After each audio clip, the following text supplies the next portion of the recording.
querido jovem adventista, seja bem-vindo à nossa terceira semana de estudos da nossa nova temporada de Levítico. Já estou aqui com a minha lição, com a minha Bíblia, com o comentário bíblico aqui ao lado e também o complemento do Espírito de Profecia, que é a lição de hoje, domingo, dia 9 ou 10 de julho, meu Deus, hoje é 9, né? 9 de julho, o complemento do Espírito de Profecia que é trazido aqui. Eu vou focar bastante nesse complemento, tá? Eu gosto de focar nos complementos para te trazer uma compreensão e ampliar o teu horizonte com relação àquilo que você absorve no texto da lição. Mas o complemento é o que vai fazer a chavinha virar aí na sua mente, tá bom? Nós estamos observando agora, nesta semana, o capítulo 2 de Levítico e alguns versinhos do capítulo 7 para fazer a gente compreender aqui algumas coisas. Mas especificamente, o capítulo inteiro, 2, para a gente conseguir se concentrar durante essa semana, vai falar sobre a oferta de cereal. A gente viu nas semanas anteriores que existia aí o holocausto, a oferta de cereal e a oferta de comunhão. A oferta de cereal também é chamada de oferta de manjares. A gente percebe que essas três eram ofertas voluntárias, né? A gente já estudou sobre isso na semana passada. Então, agora no capítulo 2 de Levítico, a gente vai compreender um pouco mais sobre a oferta de cereal. Que quando você, no primeiro verso do capítulo, você já sabe que Deus, ele exigia que fosse feito o melhor. Então, capítulo 2 de Levítico começa assim: quando alguém trouxer uma oferta de cereal ao Senhor, terá que ser da melhor farinha.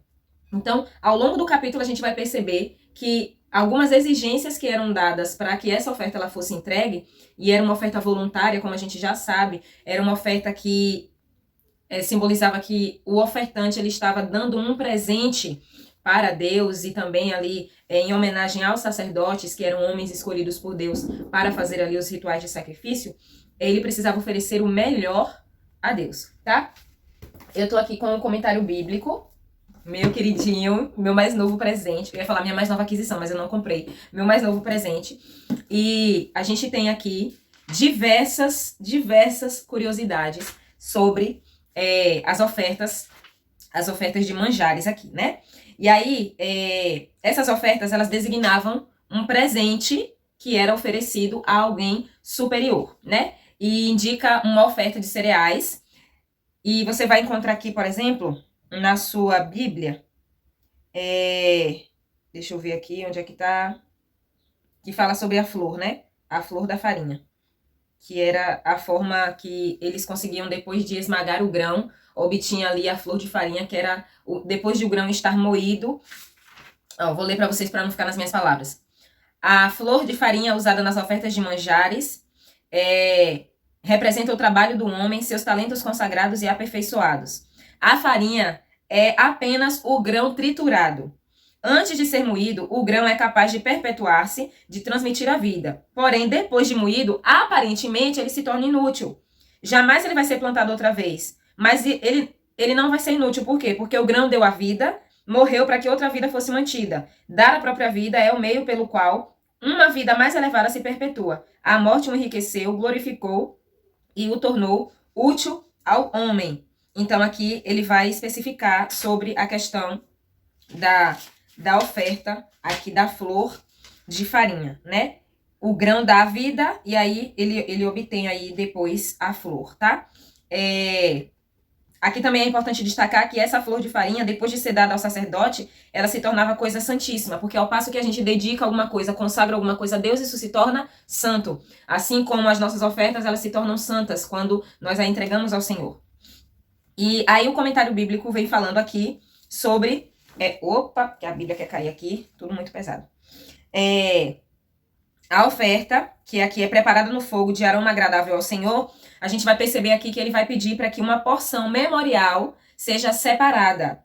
E o restante, os sacerdotes, eles poderiam se alimentar. Então, as pessoas poderiam levar a oferta ali de forma voluntária. Elas queriam levar, então elas levavam. Elas poderiam levar apenas a melhor farinha e o azeite, ou ela já poderia levar, a pessoa que fosse ofertar, já poderia levar a oferta pronta. Ela poderia levar apenas a farinha com azeite para os sacerdotes, ou ela fazer bolos assados, sem fermento, ou cozidos, né, nas panelas. Então, poderia ser bolos sem fermento amassados com óleo, ou pães finos sem fermento e untados com óleo. Então, eles eram preparados ou na frigideira ou no forno, né? Existiam essas especificações. E sempre a melhor farinha e sem fermento. Por quê? Porque na Bíblia você vai encontrar em diversos textos que o fermento é o sinônimo de corrupção. Existem alguns textos aqui, 1 Coríntios, Colossenses capítulo 4 e Marcos vai falar, Lucas também vai falar que o fermento é símbolo da corrupção e por isso não servia para essa oferta de manjares. Poderia servir para eles fazerem outras ofertas em que era necessário usar ali, quando, por exemplo, das primícias. Eles poderiam utilizar ali o fermento, fazer os bolos e tal. Mas esses aqui não poderiam ser levedados, então não poderia ter nem mel, nem o fermento, porque eles iriam fazer aí uma alteração. Então era como se fosse uma corrupção da oferta. Entende? Por isso não era permitido colocar nem fermento, nem mel. Tanto que no verso 11 vai dizer, nenhuma oferta de cereal que vocês trouxerem ao Senhor será feita com fermento, porque vocês não vão queimar nem fermento, nem mel como oferta preparada no fogo ao Senhor. Vocês podem trazê-lo como oferta dos primeiros frutos, então servia como oferta das primícias, mas não como a oferta de cereal, certo? Existiam aí todas essas especificações. E aqui, onde foi que eu anotei? A oferta de cereais ela era geralmente combinada com o holocausto. Quando você vai lá para Números capítulo 6, você vai ver que a oferta de cereal em si, ela ela de forma separada, não iria fazer ali a propiciação pelos pecados e tudo mais. Vocês se lembram que haveria sempre o derramamento de sangue para que simbolizasse Cristo, tipificasse Cristo. A oferta de cereal também tipifica Cristo, mas ela não era isolada, ela precisava ser oferecida juntamente ao holocausto, ou ali a uma outra oferta animal, né, que houvesse o derramamento de sangue. Então, a oferta de cereais por si só, ela não tinha ali o objetivo, ela não cumpria ali o seu objetivo de perdão dos pecados e expiação. Era necessário que um animal fosse sacrificado, tá? E aí, aqui na lição, tem um textinho, tem uma característica aqui sobre o holocausto e uma diferenciação que a gente consegue fazer da oferta do holocausto e da oferta de cereais. A oferta do holocausto, ela era uma consagração de toda a vida do ofertante ao Senhor. Porque simbolizava ali que você estava se entregando completamente, simbolizava também a entrega total de Jesus, simbolizava também ali a questão de você não reter nada para você, não ficava nada ali da oferta do holocausto, era completamente queimado. E a oferta de cereais, ela era uma oferta que não era completamente queimada, não era completamente entregue. Havia uma porção memorial que era tirada para ser oferecida ao Senhor, mas o restante ficava para os sacerdotes. E uma coisa muito interessante que a gente consegue fazer aqui um paralelo é que o holocausto era o símbolo da consagração completa da vida. E a oferta de cereais é o símbolo da consagração completa dos recursos, dos bens, daquilo que eles tinham para se manter, para manter as suas famílias, do seu sustento. Então, ao passo que o holocausto simbolizava a entrega completa da vida, a consagração da vida, a oferta de cereais simbolizava a consagração dos recursos, dos bens ali materiais. E o comentário bíblico adventista vem falar que não existia. Por que eles eram oferecidos juntos? Por que não só a oferta de cereais em si mesma ela não tinha um fim? Porque o que Deus espera de nós não é que a gente consagre apenas os nossos bens. A consagração dos bens vem depois da consagração completa da vida. Então o holocausto ele era oferecido e juntamente com o holocausto vinha uma oferta de cereais. Ou seja, você só consagra os seus recursos, os seus bens ao Senhor se primeiro você houver consagrado a sua vida. Porque a consagração dos seus recursos, do seu dinheiro, não tem valor nenhum para Deus se a sua vida não está entregue nas mãos dele. Então, a gente consegue, gente, é incrível como o Levítico ensina pra gente coisas que a gente às vezes se esquece. Existem cristãos que eles são muito, assim, liberais no sentido de dar ofertas, de cuidar dos pobres, de fazer caridade, mas a vida tá podre. Não consagrou a vida ao Senhor, mas acha que está honrando ao Senhor porque tem a mão mais aberta para ofertar, para doar, para ser caridoso. Mas Deus não aceita. Não é isso. A gente já viu nas lições anteriores, na 1 e na 2, principalmente na lição 1, a gente viu. Não é isso que Deus aceita. Não é sacrifícios vazios, né? Ofertas vazias. Tudo tem que ter um propósito, um significado. A consagração completa da vida precisa vir em primeiro lugar. Então, o holocausto era oferecido e a oferta de cereais vinha junto. É como se fosse um complemento. Então, Senhor, eu consagro a minha vida inteira ao Senhor e também eu consagro os meus bens para que eu possa usá-los ao teu serviço e ao serviço do meu próximo.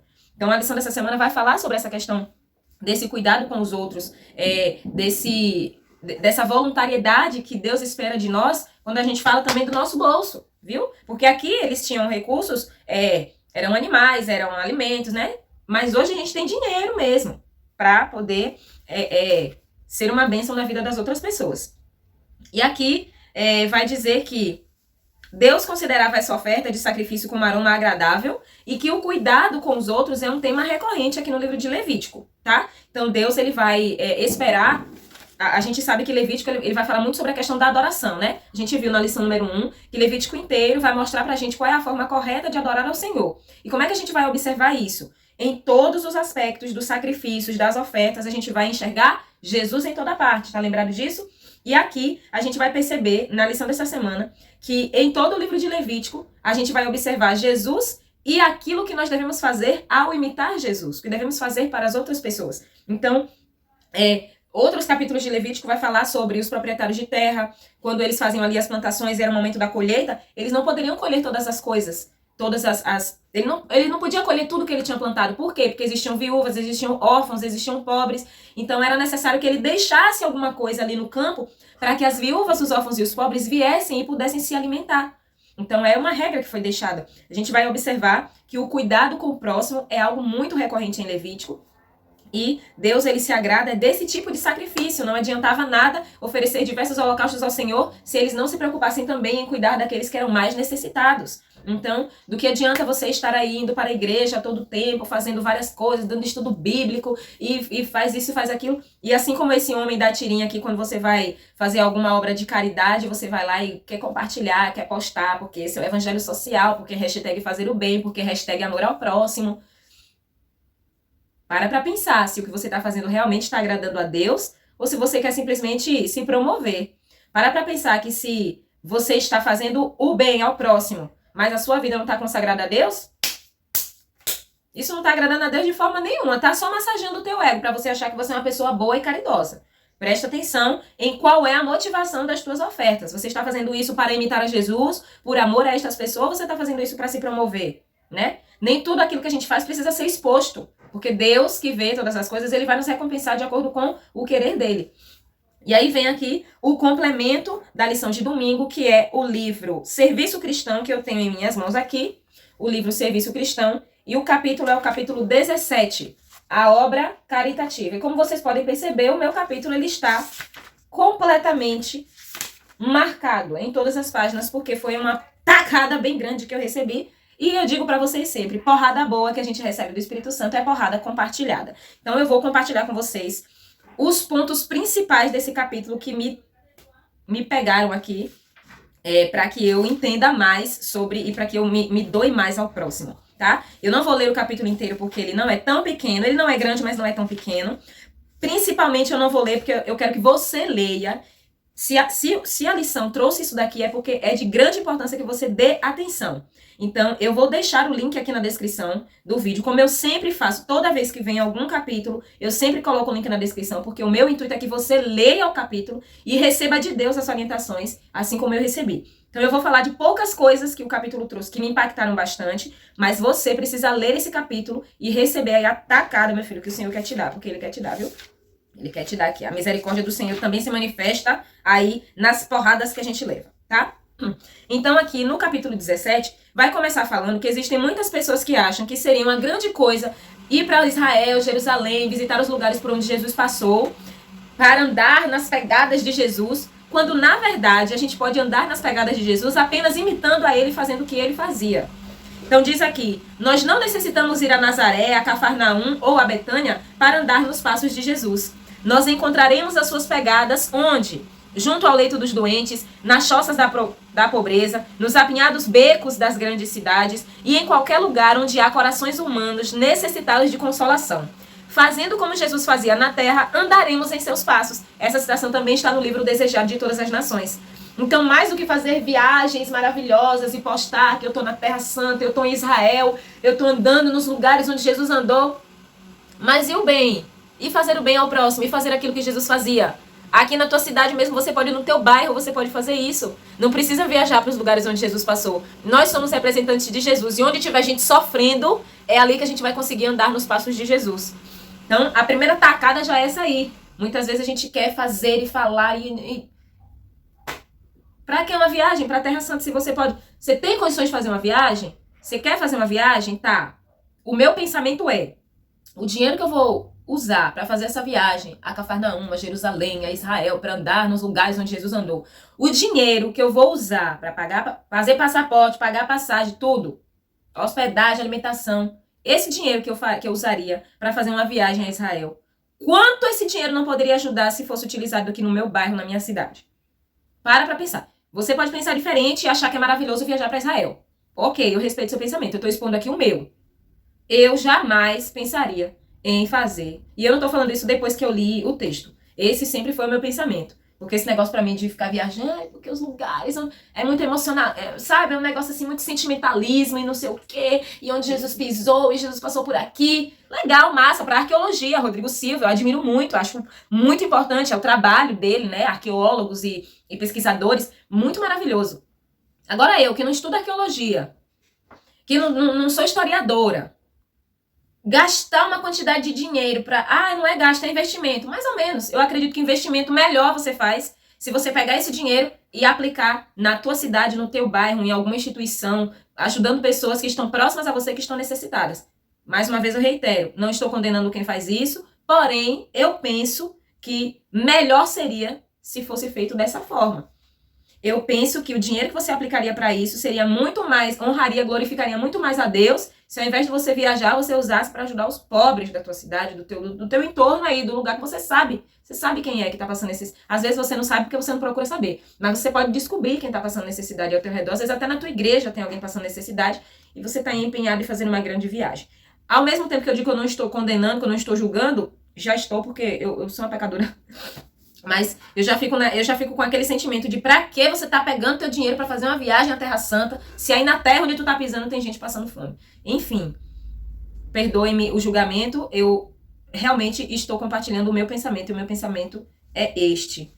Se você discorda, tudo bem, a gente pode discordar e continuar se respeitando, tá? Mas enfim, o meu pensamento com relação a isso é esse. Quer fazer uma viagem, faça, fica à vontade. Mas quer andar nos passos de Jesus mesmo? Vai na tua cidade e faz o bem para as pessoas que estão precisando. E aí, um outro texto que bateu bastante forte em mim foi: aqueles que têm se empenhado nessa obra de auxílio cristão têm estado a fazer aquilo que o Senhor deseja que se faça, e Ele tem aceitado os seus labores. O que se tem feito nesse sentido é um trabalho com o qual todo adventista do sétimo dia, de coração, deveria simpatizar, e ao qual deve prestar seu apoio, nele se empenhando zelosamente. Ela está dizendo aqui que todo adventista do sétimo dia deveria, de coração, simpatizar e se empenhar na obra de auxílio cristão, de cuidar dos pobres, dos necessitados, todas as pessoas que passam privações. Todo adventista do sétimo dia. E ela continua dizendo: negligenciando essa obra que está ao seu alcance, a igreja está prejudicando grandemente a si mesma. Houvesse a igreja realizado essa obra como deveria, e ela teria sido um instrumento para a salvação de muitas pessoas. Pense o tanto de gente que a igreja poderia salvar se ela se empenhasse mais na obra de caridade. Eu, como adventista do sétimo dia, reconheço que a nossa igreja ela faz um papel grandiosamente louvável quando a gente tem uma agência humanitária de recursos assistenciais, que é a ADRA, que faz um trabalho magnífico, um trabalho belíssimo. Mas muitas vezes a gente admira o trabalho da ADRA, que é uma agência mundial, mas que na nossa igreja, a ASA, que é a Ação Solidária Adventista, aquele departamento que por muitos anos foi chamado de Dorcas, muitas vezes a gente admira tanto o trabalho da ADRA a nível mundial, mas ali na ASA da nossa igreja a gente não leva 1 quilo de alimento para poder aumentar ali o armário onde se guardam as cestas básicas para poder distribuir aos pobres. A gente admira o trabalho da ADRA, mas o trabalho da ASA na nossa igreja local, muitas vezes a gente não contribui. A gente tem um monte de roupa que não usa no guarda-roupa, mas a gente não leva para a ASA para poder auxiliar as pessoas que estão passando frio nesse inverno. A gente tá com comida à vontade, mas a gente não pega 1 quilo, 2 quilos. Quando se pede quilo de alimento, você leva um pacote de cuscuz, um pacote de macarrão. Que eu não sei se você já prestou atenção, mas macarrão não é 1 quilo. Cuscuz não é 1 quilo. Mas aí quando se pede um alimento, você pega do menor, do mínimo, para poder levar para a igreja, ou se passa alguém na sua porta pedindo, você dá do mínimo para essa pessoa. Mas você acha que está fazendo uma grande coisa, que você está se empenhando na obra de salvação das pessoas. Presta atenção. Olha o que o Espírito de Profecia está dizendo. Presta bem atenção no que você está fazendo. Boas obras, eis os frutos que Cristo requer de nós, palavras bondosas, atos de generosidade e de terno cuidado para com pobres, necessitados e doentes. A obra de recolher o necessitado, o oprimido, o aflito, ou aquele que sofreu perdas, é justamente a obra que toda a igreja que crê na verdade para esse tempo deveria estar realizando há muito tempo. Aí você abre a boca e arrota a sua santidade, dizendo que você é adventista do sétimo dia, que você prega as 3 mensagens angélicas, que você é a verdade presente, que a sua igreja é a igreja verdadeira. Mas e recolher o necessitado, o oprimido, o aflito? A serva do Senhor diz que essa é justamente a obra que toda a igreja que crê na verdade presente para esse tempo deveria estar há muito tempo se empenhando. Aí você está arrotando sua santidade porque você é adventista do sétimo dia, porque você tem o espírito de profecia, meio monte de coisa. Mas você acolhe o oprimido, o necessitado, o aflito, alguém que sofreu perdas, seja perda financeira, seja perda humana, no sentido das pessoas que estão enlutadas. Você acolhe as pessoas enlutadas da sua igreja ou você só se faz presente para fazer um culto fúnebre bonito quando alguém morre e aí depois que já enterrou, você esquece a família que está enlutada? Você cuida dessas pessoas? Você me respondeu, é só para você pensar. Ai, muita coisa, gente. Capítulo 58 de Isaías, Deus vem falando aqui. Qual é o jejum que eu escolhi? Qual é o sacrifício que eu aceito? É que vocês cuidem das outras pessoas, deem pão para o faminto, recolham na sua casa os pobres, que cubra o nu, que dê roupa para as pessoas que cuidem. E aqui o capítulo vai falar que quando nós fazemos essas coisas, é como se estivéssemos fazendo ao próprio Jesus. E lá no Novo Testamento ele vem falar sobre isso. Olha que Levítico e o Novo Testamento andando juntos. Não vou ler mais nenhum trecho, tem alguns outros textos que foram bem pesados para mim, mas eu quero que você leia. Eu quero que você receba o mesmo impacto que eu recebi lendo esse capítulo, estudando esse capítulo e percebendo o que é que Deus ele quer que nós façamos para que nós verdadeiramente sejamos cópia de Jesus, imitadores de Jesus. Os 2 grandes princípios da lei de Deus são o supremo amor a Deus e o amor ao próximo. E tem gente que acha que está amando a Deus porque vai para a igreja e está amando ao próximo porque dá um pacote de cuscuz para a asa na sua igreja. Mas para estudar a palavra de Deus e o espírito de profecia e examine a você mesmo, assim como eu me examinei.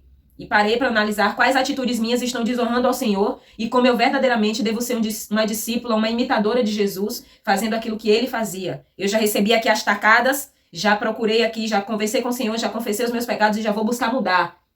E você, eu quero que você leia esse capítulo do livro Serviço Cristão, receba aí o mesmo impacto que a palavra de Deus traz, que a serva do Senhor, através do Espírito de Profecia, vai trazer para você, e que você se levante e faça alguma coisa. Que você não fique aí, que esse capítulo não seja para você apenas uma leitura, para você complementar aqui o seu estudo, mas que te induza à prática. Que você coloque em prática aquilo que o Senhor revelou através da sua serva. Tá bom? Esse foi o vídeo de hoje. Louvado seja Deus pela sua palavra. Compartilhe esse vídeo com a sua classe. Aproveita e já mobiliza a tua classe para fazer alguma ação solidária, para que vocês coloquem em prática o que vocês vão estudar aí durante essa semana na lição da Escola Sabatina Jovem, tá bom? Que Deus abençoe você e até o vídeo de amanhã. Tchau!